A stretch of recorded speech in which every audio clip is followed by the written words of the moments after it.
तो दोस्तों, उड़ने की आशा के आज के एपिसोड की शुरुआत उसी तनावपूर्ण मोड़ से होती है जहां तेजस कल रात की भाईचारे वाली बातों को भूलकर सचिन पर बरस पड़ता है।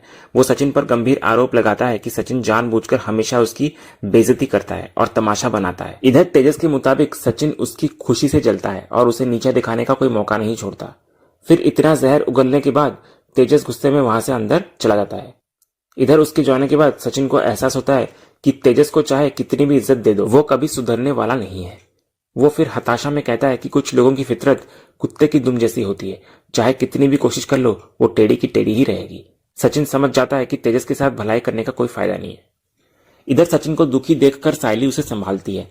वो उसे अपने पिता की दी हुई सीख याद दिलाती है कि दाएं हाथ से दान करो तो बाएं को पता नहीं चलना चाहिए। इधर फिर सायली समझाती है कि सचिन ने जो भी कुछ किया साफ मन से किया था, इसलिए उसे तेजस के बुरे बर्ताव को दिल पर नहीं लेना चाहिए। सचिन भी इधर मान लेता है कि नेकी करके भूल जाना ही बेहतर है। और वैसे भी तेजस का ध्यान तो अभी अपनी बाबू यानी कि रोशनी के धोखे पर ही अटका हुआ है। इसके बाद सचिन अपने पिता परेश की चिंता करता है और सायली से पूछता है कि वो कहाँ है और कैसे हैं।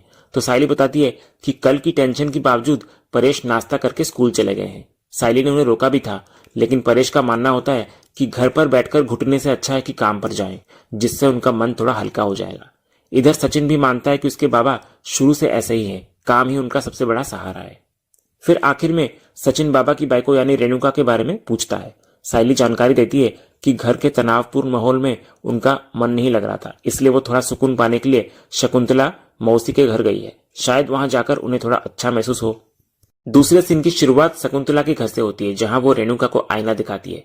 शकुंतला कह रही होती है कि ये सब रेणुका के लालच का नतीजा है। वो याद दिलाती है कि उसने कभी भी ऐसा नहीं कहा था कि तेजस की शादी रोशनी से करवा दो, लेकिन जैसे ही रेणुका को भनक लगी कि रोशनी अमीर है, उसने खुद ही उसे अपनी बहू मान लिया था।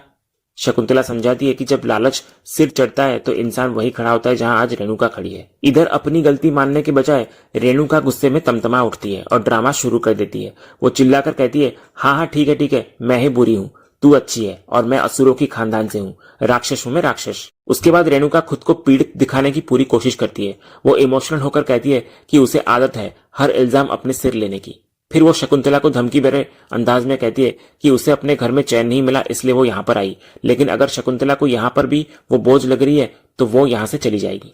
तभी शकुंतला बात को बिगड़ते देख तुरंत संभालती है। वो कहती है कि रेणुका फिर से उसी पर इल्जाम लगा रही है, जबकि उसने जाने को कभी नहीं कहा उसे। इधर शकुंतला उसे शांत कराती है और कहती है कि अब गड़े मुर्दे उखाड़ने से कोई फायदा नहीं है, जो होना था वो हो गया। इधर माहौल थोड़ा शांत होने पर शकुंतला असली सवाल पूछती है। वो पूछती है, लेकिन रेणु, तूने रोशनी को घर से क्यों निकाला? तो इस पर रेणुका का गुस्सा फिर भड़क उठता है। वो कड़े शब्दों में कहती है कि रोशनी जैसी धोखेबाज औरत को घर से धक्के मारकर नहीं निकालती तो क्या हार पहनाकर उसका सम्मान करती? रेणुका साफ कर देती है कि ऐसी औरत उसके बेटे की बीवी कभी नहीं हो सकती।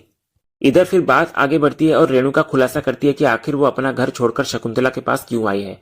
वो अपना दर्द बयां करती है कि उसके घर में परेश उसे ही हमेशा गलत ठहराता है। रेणुका बताती है कि परेश चाहता है कि तेजस जाकर रोशनी को वापस ले आए, लेकिन रेणुका इसके सख्त खिलाफ है। वो उस लड़की को दोबारा घर में घुसने नहीं देना चाहती और इसी विरोध के चलते उसने घर छोड़ दिया है। तभी शकुंतला रेणुका को उसके पुराने दिन याद दिलाती है। वो तंज कसती है कि समय का पहिया कैसे घूमता है, कि कुछ दिन पहले रेणुका सायली के घर में आने पर घर छोड़ने की धमकी दिया करती थी और आज वही बात वो रोशनी के लिए कह रही है। उसके बाद शकुंतला समझाती है कि कल तक जिसे रेणुका कोसती थी, आज हालात ने साबित कर दिया कि रोशनी सायली से भी बदतर निकली। इधर रेणुका शकुंतला को टोकते हुए अपनी बदकिस्मती का रोना रोती है।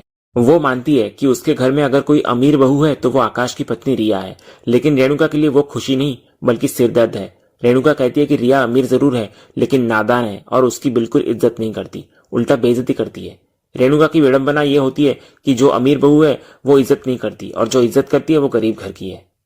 तभी अंत में जब शकुंतला पूछती है कि समस्या का समाधान क्या है, तो रेणुका हताश होकर कहती है कि उसे कुछ नहीं पता। वो बताती है कि गुस्से की वजह से उसके पेट में जलन हो रही है और तबीयत बिगड़ रही है। तो इस पर शकुंतला उसे सलाह देती है कि अभी वो गुस्से में है, इसलिए दिमाग पर जोर डालने की बजाय शांति से आराम करे। दूसरी तरफ कहानी वापस घर की ओर मुड़ती है। सायली खाना खाने के लिए सचिन को बुलाती है, लेकिन सचिन का मन उदास होता है और वो खाने से मना कर देता है। फिर दोनों को घर का ये सन्नाटा काटने को दौड़ रहा होता है। सचिन खुद हैरान होता है कि उसने कभी नहीं सोचा था कि उनके परिवार को ऐसे दिन भी देखने पड़ेंगे। तभी इतने में सायली के फोन पर रिया का वीडियो कॉल आता है। मिस्ड कॉल देखकर रिया और आकाश चिंतित होते हैं। उसके बाद सचिन पहले पूछता है उनको कि उनका फोन बंद क्यों था, जिस पर आकाश नेटवर्क इशू का हवाला देता है। फिर इधर सायली का उतरा हुआ चेहरा देखकर रिया भांप लेती है कि कुछ तो गड़बड़ है। वो पूछती है क्या बात है, तो सायली उनको बताती है कि यहाँ बहुत बड़ी मुसीबत खड़ी हो गई है। सायली उन्हें रोशनी के किए धरे और पूरे ड्रामा के बारे में बताने लगती है। सचिन भी जोड़ता है कि सब कुछ एक बहुत बड़ा झोल था। ये सब सुनकर आकाश और रिया हैरान रह जाते हैं। जब रिया पूछती है कि रोशनी का क्या हुआ, वो कहां पर है, तो सायली बताती है कि काकू का गुस्सा ज्वालामुखी की तरफ फटा और उन्होंने रोशनी को घर से निकाल दिया। इधर सचिन कहता है कि रेणुका भी घर छोड़कर शकुंतला मौसी के यहाँ जा चुकी है और अभी तक लौटी नहीं है। उसके बाद सचिन आगे कहता है कि तेजस का हाल बेहाल है, वो एकदम देवदास बन चुका है। कल रात वो इतना रोया कि सचिन को भी हैरानी हुई कि उसके अंदर इतने आंसू कहां से आए। तभी इधर रिया को यकीन नहीं होता कि कोई इतना बड़ा झूठ कैसे बोल सकता है। उसे लगता है इसके पीछे कोई राज होगा। इधर आकाश का मानना होता है कि रोशनी को पहले ही सच बता देना चाहिए था। इस पर सचिन तंज कसता है कि अगर वो सच कह देती तो बाबा की बाई को कभी ये रिश्ता होने ही नहीं देती। ये सब सुनकर इधर आकाश और रिया फैसला करते हैं कि वे अभी वापस आ रहे हैं, लेकिन सचिन और सायली उन्हें मना करते हैं कि वे अपनी छुट्टियां खराब न करें, घर पर सब संभाल लिया जाएगा। लेकिन आकाश कहता है कि ऐसी खबर सुनने के बाद वैकेशन का मूड खत्म हो चुका है, तो वे लोग वापस आ रहे हैं। इधर कॉल कटने के बाद सायली को पछतावा होता है कि उन्होंने बेकार में आकाश और रिया को यह बात बताकर परेशान कर दिया, लेकिन सचिन को इसमें भी एक उम्मीद की किरण नजर आती है। उसका मानना होता है कि अगर आकाश वापस आएगा तो शायद वो अपनी मां को समझा पाए और हो सकता है कि आकाश की बात सुनकर रेणुका रोशनी को घर में वापस आने दे। इधर सायली चिंता करती है कि रोशनी इस वक्त कहां होगी, तो सचिन अंदाजा लगाता है कि वो अपनी दोस्त शिखा के घर पर होगी। फिर सायली को इधर लगता है कि रोशनी को एक मौका मिलना चाहिए था, लेकिन सचिन बोलता है कि मौका मिलता भी तो वो झूठ ही बोलती। फिर अंत में दोनों तेजस के लिए बुरा महसूस करते हैं। इधर सचिन कहता है कि तेजस का सिर्फ दिल नहीं टूटा, बल्कि पूरी इमारत ही उसके सिर पर गिर गई है। उसे डर होता है कि गम में डूबा तेजस आज भी किसी बार में बैठकर शराब पी रहा होगा। इधर सचिन का शक सच निकलता है। तेजस एक बार में अपने दोस्त कार्तिक के साथ बैठा हुआ होता है और नशे में धुत होकर एक ही रट लगाए हुए होता है कि उसके बाबू ने उसे धोखा दिया। तो कार्तिक उसे समझा समझाकर थक चुका होता है, लेकिन तेजस बार बार यही कहता है कि अगर वो छोटा सा झूठ भी बोलता था तो रोशनी हंगामा कर देती थी, लेकिन खुद उसने इतना बड़ा फरेब किया। जब कार्तिक आगे कहता है तेजस को कि लोग देख रहे हैं, तो तेजस भड़क जाता है। वो चिल्लाकर खड़ा हो जाता है और अनजान शराबियों को भी अपनी पर्सनल लव स्टोरी सुनाने लगता है। इधर पूरा बार मजे लेते हुए उसके दुख में हाँ मिलाने लगता है। फिर तेजस कार्तिक की बात मानने के बजाय और पीने की जिद करता है और कहता है कि अभी तो वो सिर्फ टेस्टिंग कर रहा है। इधर नशा गहराने पर तेजस अपनी वफादारी का एक अजीब किस्सा सुनाता है। वो रोते हुए कहता है कि एक बार रोशनी पर भूत का साया बताया गया था, तो वो उसे एक बाबा के पास लेकर गया था। उसके ठीक होने के लिए तेजस ने उसको झाड़ू से मारा भी था। इतनी सेवा करने के बाद भी धोखा मिलने पर वो फूट फूट कर रोने लगता है। इधर एक ही कहानी 10 बार सुनने के बाद कार्तिक का सब्र टूट जाता है। वो हाथ जोड़कर कहता है कि अगर तेजस ने ये बात एक बार और बोली तो उसे बिना पिए नशा हो जाएगा। फिर आखिर में कार्तिक जबरदस्ती तेजस को खींचकर बाहर से बाहर ले जाता है। दूसरी तरफ कहानी आगे बढ़ती है जब शकुंतला सायली को फोन करती है। वो उसको रेणुका का हाल बताने लगती है। शकुंतला कहती है कि रेणुका कमरे में बंद है और रोशनी के धोखे से बुरी तरह टूटी हुई है। उसका गुस्सा शांत होने का नाम नहीं ले रहा।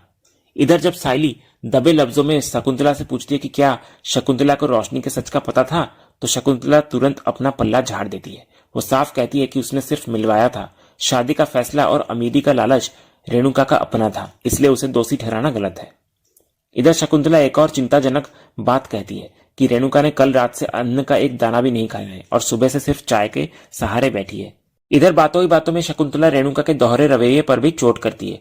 वो कहती है कि रेणुका ने हमेशा गरीबी की वजह से सायली से नफरत की और अमीरी के लालच में रोशनी को सिर पर बिठाया।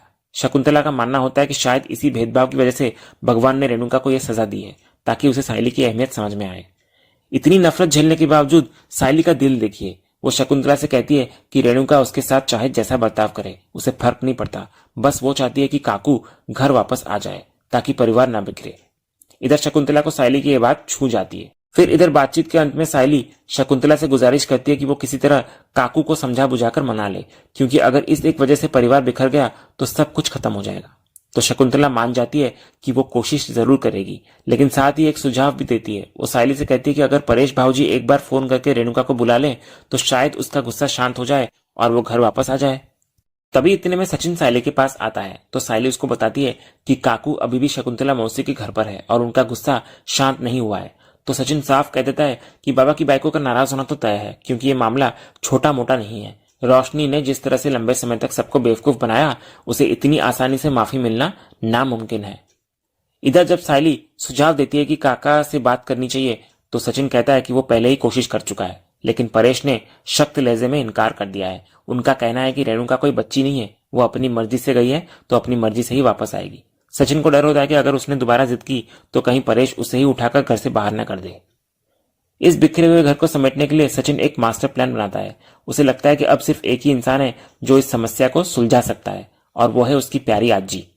सचिन का मानना होता है कि सिर्फ आजी ही रेणुका को कंट्रोल कर सकती है और वही इस समस्या का हल निकाल सकती है। इसके बाद सचिन तुरंत आजी को लाने जाना चाहता है, लेकिन सायली उसे रोक लेती है। वो समझाती है कि काका से पूछे बिना इतना बड़ा कदम उठाना सही नहीं होगा, क्योंकि वे नहीं चाहेंगे कि इस उम्र में आजी को दुख या परेशानी हो। तो सचिन भी सायली की बात से सहमत होता हुआ नजर आता है और तय करता है कि पहले वो बाबा से बात करेगा, फिर आजी को लाएगा। दूसरी तरफ रोशनी तेजस की याद में उदास बैठी हुई होती है और अपने हाथ पर बने उसके नाम के टैटू को निहार रही होती है। तभी शिखा उसे खाना खाने को कहती है, लेकिन रोशनी को तेजस की फिक्र होती है कि उसने कुछ खाया होगा या नहीं। तो शिखा ताना मारती है कि तेजस तो अपनी माँ के हाथ का खाना खाकर मस्त होगा, इसलिए रोशनी को बेवजह भूखा रहने की जरूरत नहीं है। तभी शिखा रोशनी को सलाह देती है कि वो खुद तेजस को फोन करे, क्योंकि तेजस अपनी माँ की उंगलियों पर नाचता है, वो खुद कॉल नहीं करेगा। लेकिन रोशनी फोन करने से मना कर देती है। तो शिखा इसे रोशनी का ईगो मानती है, जबकि रोशनी इसे प्यार कहती है। रोशनी को डर होता है कि अगर उसने अभी कॉल कर दिया तो तेजस की नाराजगी नफरत में बदल सकती है। उसे उम्मीद होता है कि अगर तेजस उससे प्यार करता है तो वो खुद कॉल करेगा। दूसरी तरफ कहानी सड़क पर आती है, जहां कार्तिक नशे में धुत तेजस को स्कूटी पर घर ले जा रहा होता है। तेजस की हालत इतनी खराब होती है कि वो कार्तिक को गाड़ी कहीं ठोक देने को कहता है ताकि दोनों यमलोक पहुंच जाएं। कार्तिक उसे डांटकर चुप कराता है। तभी सामने पुलिस की नाकाबंदी देखकर वे रुकते हैं। पुलिस कार्तिक का ब्रेथ टेस्ट करती है और शराब न मिलने पर उन्हें जाने का इशारा करती है। यहीं से असली ड्रामा शुरू होता है। जाने के बजाय तेजस नशे में स्कूटी से उतर जाता है और पुलिस से भिड़ जाता है। उसका तर्क ये होता है कि जब उसके दोस्त ने पी ही नहीं थी तो पुलिस ने उस पर शक क्यों किया और रोका क्यों। तेजस अड़ जाता है कि पुलिस ने बिना वजह कार्तिक की बेइज्जती की है, इसलिए उन्हें कार्तिक से माफी मांगनी होगी। तभी इधर ट्रैफिक इंस्पेक्टर अरुण बीच बचाव करने आता है। वो भी वहीं पर होता है और तेजस को घर जाने की सलाह देता है, लेकिन तेजस अरुण से भी बदतमीजी करता है और इंसाफ की मांग करता है। तभी इधर कार्तिक समझाने की कोशिश करता है कि तेजस एक अच्छे घर का आदमी है और बिजनेसमैन भी है, तो उसे माफ कर दिया जाए। लेकिन अरुण तंज कसता है कि अगर ये बिजनेसमैन है तो क्या वो उसे सैल्यूट करेगा। फिर अरुण धमकी देता है कि अगर ड्रामा बंद नहीं हुआ तो वो दोनों को अंदर कर देगा।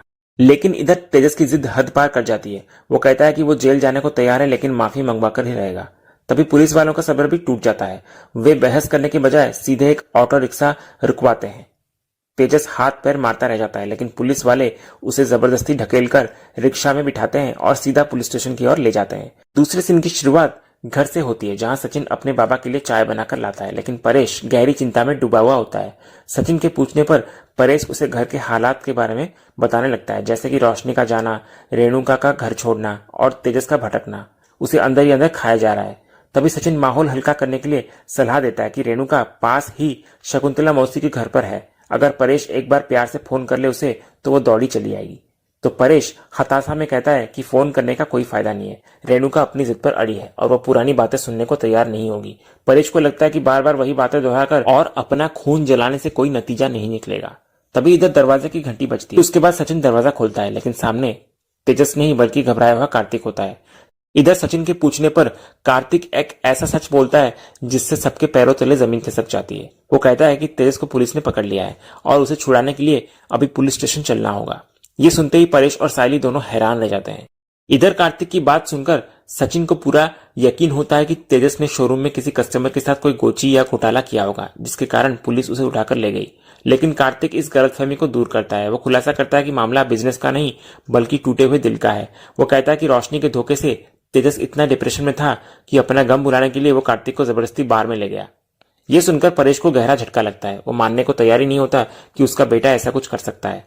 परेश कहता है कि तेजस में लाख बुराइयां हो सकती है, लेकिन वो रोज शराब पीने वालों से नहीं है। इस पर कार्तिक भी सफाई देता है कि वो भी ये जानता है, लेकिन आज तेजस की इमोशनल कंडीशन इतनी खराब थी कि उसने हद से ज्यादा पी ली और कार्तिक के रोकने पर भी नहीं रुका। इधर कार्तिक की बात सुनकर सचिन तुरंत सायली की ओर देखते हुए कहता है, देखा मैंने तो पहले ही कहा था वो याद दिलाता है कि उसे पहले से ही शक था कि तेजस गम में डूबा है और पक्का कहीं बैठकर दारू पी रहा होगा। अब सचिन को गुस्सा भी आ रहा होता है और साथ ही उसको फिक्र भी सता रही होती है कि पता नहीं पुलिस स्टेशन में उस देवदास यानी कि तेजस का क्या हाल हो रहा होगा।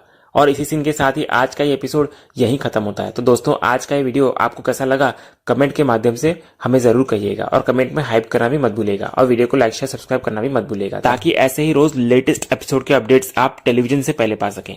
तो मिलते हैं हम एक नए एपिसोड के रिव्यू में, तब तक के लिए नमस्कार।